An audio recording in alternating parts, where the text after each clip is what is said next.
AP నీటి తరలింపును ఇప్పటికైనా అడ్డుకోకపోతే మన ఆయకట్టుకు దెబ్బ తగిలే అవకాశం ఉంది. అది సాగర్ ఆయకట్ట, ఏఎంఆర్ ఎస్ఎల్బిసి ప్రాజెక్టా, మరి లిఫ్ట్ ఇరిగేషన్ స్కీమ్సా, చెరువుల కిందన రేపు పూర్తిగా దెబ్బతినే అవకాశం ఉంది. ఇప్పుడు ఏమైంది, సాగర్లో నీటి మట్టం పడిపోతే రేపు హైదరాబాద్ డ్రింకింగ్ వాటర్ కూడా ప్రమాదంలో పడే అవకాశం ఉంది.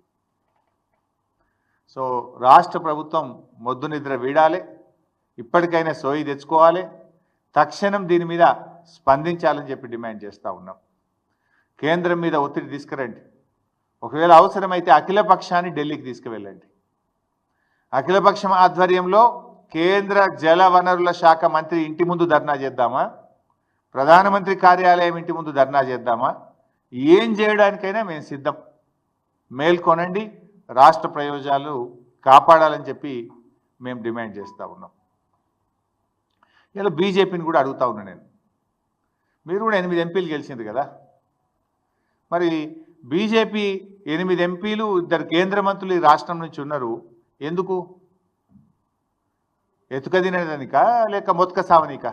దేనికోసం? 8 ఎంపీలు 2 కేంద్ర మంత్రులు ఉంటే ఏం లాభం? కేంద్ర మంత్రిగా కిషన్ రెడ్డి గారు ఉండి ఏం చేస్తున్నారు నేను అడుగుతా ఉన్నా. ఇప్పుడు కిషన్ రెడ్డి గారు మీరు నీళ్లు తెస్తారా, లేదా ఆంధ్రప్రదేశ్ ఒత్తిడికో చంద్రబాబు నాయుడు గారు ఒత్తిడికో నీళ్లు నములుతారా? తెలుసుకోవాలి కిషన్ రెడ్డి గారు. ఇప్పుడు పదవులు దేనికోసమండి?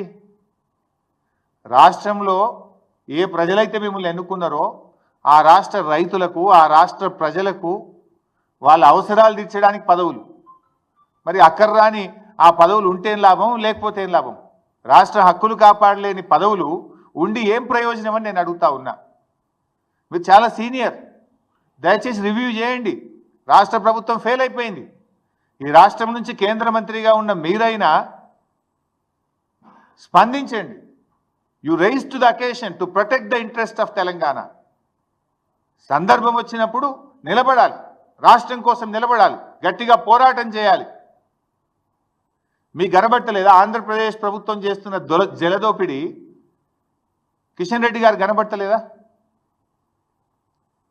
రేపు సాగర్లో నీళ్లు తగ్గితే మీరు ప్రాతినిధ్యం వహిస్తున్న సికింద్రాబాద్ పార్లమెంట్ నియోజకవర్గ ప్రజల త్రాగునీటి అవసరాలు కూడా ఇబ్బందుల్లో పడతాయి. కృష్ణా బోర్డు మీ పరిధిలోనే ఉంది కదా కిషన్ రెడ్డి గారు, మీరు రివ్యూ చేయండి. కేంద్ర ప్రభుత్వ పరిధిలోనే కృష్ణా బోర్డు ఉంది. హైదరాబాద్ వస్తున్నారు కదా, పిలవండి కేఆర్ఎంబీని.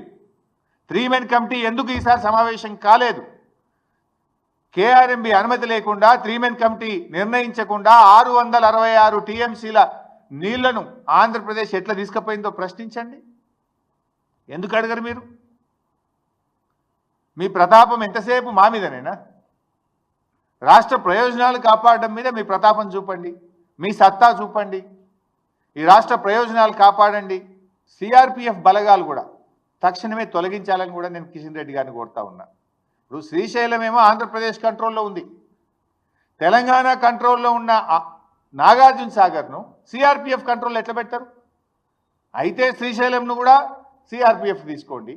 లేదు, ఆ రోజు మేము అసెంబ్లీలో తీర్మానం చేసినాం, 10 ఏళ్ళు కేసీఆర్ గారు ఎట్టి పరిస్థితుల్లో కేంద్ర బలగాలకు ఇవ్వము, సెక్షన్ 3 కింద నీటి పంపిణీ జరగాల్సిందే, మా ప్రాజెక్టుల వారీగా నీటి కేటాయింపులు జరిగినాకనే మేము కేఆర్ఎంబీకి ప్రాజెక్ట్ ఇస్తామని 10 ఏళ్ళు కూడా సాగర్ను తెలంగాణ ప్రభుత్వ ఆధీనంలోనే ఉంచుకున్నాం.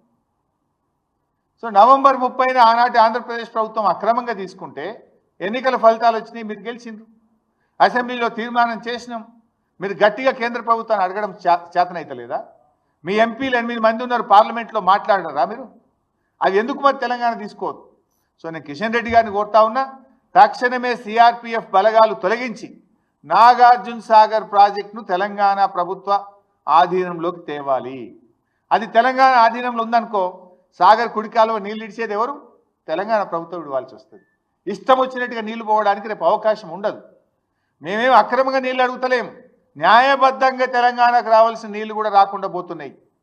ఈ సంవత్సరం 343 టీఎంసీలు రావాల్సి ఉంటే 220 మాత్రమే వచ్చినాయి. ఇంకా 123 టీఎంసీలు తక్కువైపోయినాయి మనకు. అటు పంటలు ఉన్నాయి, తాగునీటి అవసరాలు ఉన్నాయి. అందువల్ల కేఆర్ఎంబిని రివ్యూ చేయాలి. సిఆర్పిఎఫ్ బలగాలు తొలగించి సాగర్ ప్రాజెక్టును యథావిధిగా తెలంగాణ ప్రభుత్వ పరిధిలోకి తేవాలి. దీనికి రాష్ట్ర ప్రభుత్వం కూడా గట్టిగా అడగాలి. కిషన్ రెడ్డి గారు కూడా చొరవ చూపి డైరెక్షన్ ఇవ్వాలని చెప్పి కూడా నేను కోరుతా ఉన్నా. ప్రాజెక్టుల అనుమతి, ఇలా రాష్ట్ర ప్రభుత్వం ప్రాజెక్టులకు అనుమతులు సాధించడంలో కూడా పూర్తిగా ఫెయిల్ అయిపోతూ ఉంది. మీరు చూస్తే అన్ని డిపిఆర్లు రిటర్న్ వస్తున్నాయి. ఆనాడు బీఆర్ఎస్ ప్రభుత్వం ఉన్నప్పుడు మేము చెనాక కొరాటాకు అనుమతి తెచ్చినాం, చిన్న కాళేశ్వరంకి అనుమతి తెచ్చినాం, చౌటుపల్లి హనుమంతరెడ్డి ప్రాజెక్టుకి అనుమతి తెచ్చినాం, గూడెం లిఫ్ట్ ఇరిగేషన్కి అనుమతి తెచ్చినాం, మోడికుంట వాక్కు అనుమతి తెచ్చినాం, కాళేశ్వరం ప్రాజెక్టుకు అనుమతి తెచ్చినాం. ఇట్లా చాలా ప్రాజెక్టులకు మేము అనుమతులు తెచ్చినాం. మీరు వచ్చి 15 నెలలు అయింది, అనుమతులు తేలే కదా. ఆల్రెడీ మేము ప్రాసెస్లో పెట్టి చివరి దశలో ఉన్నటువంటి ప్రాజెక్టులకు అనుమతులు తేవాల్సింది పోయి డిపిఆర్లన్నీ వాపసు వస్తూ ఉన్నాయి. ఇలా పాలమూరు ఎత్తిపోతల పథకం డిపిఆర్ రిటర్న్ వచ్చింది, వార్దా ఎత్తిపోతల పథకం డిపిఆర్ రిటర్న్ వచ్చింది, కాళేశ్వరం 3rd టీఎంసీకి సంబంధించిన డిపిఆర్ వెనక్కి వచ్చింది, సీతమ్మ సాగర్కు అన్ని అనుమతులు తెచ్చినాం. ఆ టీఏసీలో మొన్న క్లియరెన్స్ వస్తే అయిపోయేది, లాస్ట్ అనుమతి అది. 14-15 అనుమతులు వచ్చిన తర్వాత చిట్ట చివరి అనుమతి టీఏసీ. ఆ టీఏసీలో మొన్న డెఫర్ అయిపోయి అది కూడా పక్కకు పడ్డది. సమ్మక్క సాగర్ డిపిఆర్ అది కూడా ఢిల్లీలో 15 నెలలైనా ఒక అంగుళం కూడా కదలలేదు. అంటే ప్రాజెక్టులకు అనుమతులు తేవడం లేదు, మీరు క్లియరెన్సులు తెచ్చుకోలేకపోతున్నారు, ఉన్న నీటి కేటాయింపులను కూడా సక్రమంగా వినియోగించుకోలేకపోతున్నారు. ఉద్దేశపూర్వకంగా మేడిగడ్డను పండబెట్టి అలా పంటలు ఎండబెడతా ఉన్నారు. గట్టిగా చేస్తే 6 నెలల్లో చేసే పని అది ఏముంది. కాళేశ్వరం కూలిపోయిందని ఒక దొంగ ప్రచారాన్ని వేస్తూ ఉన్నారు. కాళేశ్వరంలో అనేక భాగాల్లో మేడిగడ్డ ఒక భాగం. ఆ మేడిగడ్డలో 7 బ్లాకుల్లో ఒక బ్లాకులో ఒక పిల్లర్ కుంగిపోయింది. దాన్ని రిపేర్ చేయకుండా ఇవాళ రోజు ధర్నాలే కదా.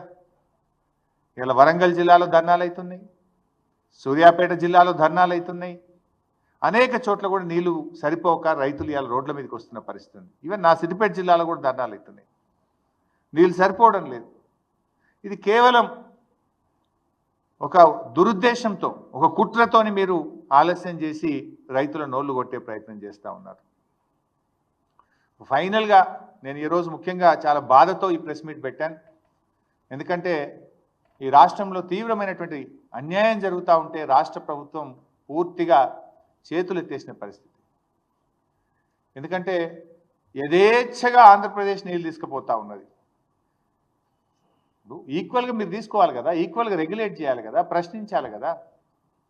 ఇప్పుడు నీకు రావాల్సింది 123 టీఎంసీలు, ఆంధ్రప్రదేశ్కు రావాల్సింది 9. ఉన్న నీళ్లు 100నే అంటే నీకు రావు. ఈ సంవత్సరం పోయినావు, ఆల్రెడీ మునిగిపోయినావు. నువ్వు ఆ ఉన్న 100కు 100 నువ్వు తెచ్చుకుంటే కనీసం ఉన్న పంటలు కాపాడవచ్చు. బంద్ చేయాలి కదా ఆంధ్రప్రదేశ్. ఇవాళ కూడా కుడికాలువ పోతున్నాయి, పోతిరెడ్డిపాడు పోతుంది, ముచ్చమర్రి పోతుంది. దాన్ని ఆపండి. మీకు చేత కాకపోతే మొత్తం అఖిలపక్షాన్ని తీసుకొని పోండి ఢిల్లీకి. ఈ రాష్ట్ర ప్రయోజనాలు కాపాడండి.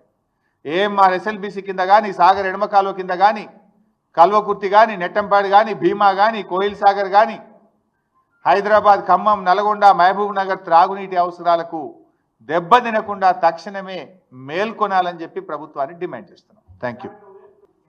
ఎన్ని రోజులు కోరుతున్నాయి ఆయన కోరు పెట్టు వద్దంటలేను. మరి ఈ పొయ్యే నీళ్ళ సంగతి ఏంది? ధర్నా చేసేది ఉండే ఉత్తమ్ కుమార్ రెడ్డి, ఆ జలవనరుల శాఖ మంత్రి ఇటు కూడా ధర్నా చేస్తే మంచుకుంటుండే. నీళ్లు పోతున్నాయి కదా, అసలు మాట్లాడాల్సింది ఇది కదా. ఉత్తమ్ కుమార్ రెడ్డి జిల్లా, నల్గొండ జిల్లా సాగర్ ఎడమ కాలువకే నీళ్ళు తక్కువ పడే పరిస్థితి ఉన్నది. రేపు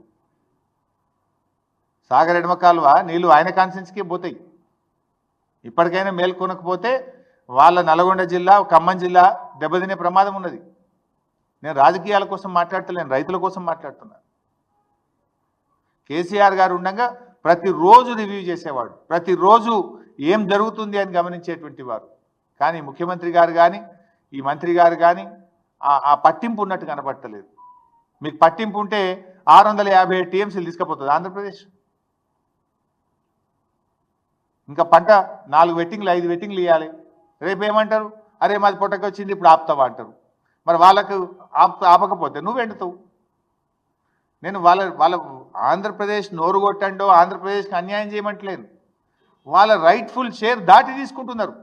యాక్చువల్ అది రైటే కాదు, అది అడహగ్గా ఆనాటి ఆంధ్రప్రదేశ్ ప్రభుత్వ పుణ్యం. ఏమైంది? ఈ 299 512 ఎందుకు వచ్చింది?